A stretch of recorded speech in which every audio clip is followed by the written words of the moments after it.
tell me a little bit about the new book, Scaling Sales Success. Who's it for? What's it for? What are we trying to do here with this book?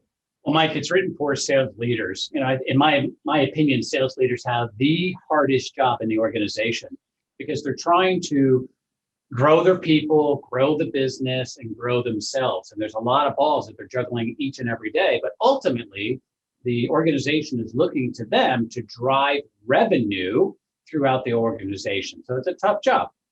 And we've written, this is your fourth book on the subject. So we have a lot of principles around like process and also some rules of guidelines of how to get stuff done here. What specifically about scaling is different than maybe just a normal small business sales management role? Well, it's ultimately the goal is we all want to scale, right?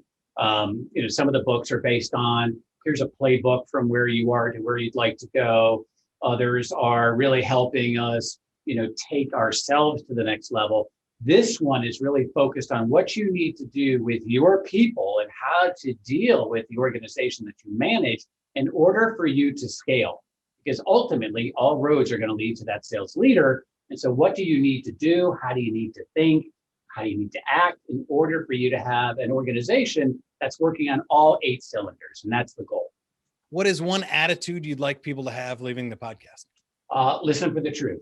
Always search out the truth. It may not be your truth, but search out the truth, and it's going to be a lot easier from that point forward.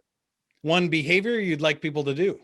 Create a cookbook. There's too many things that we have to do in order to be a great sales leader, and it's not going to get easier. So create a cookbook or a behavioral plan for yourself and then for your people. And the best technique to use? Become an expert at asking good questions.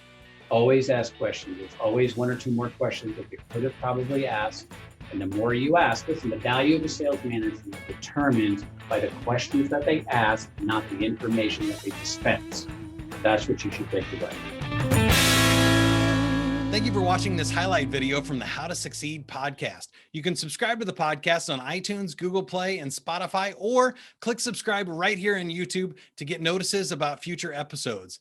And remember, whatever you are, be a good one.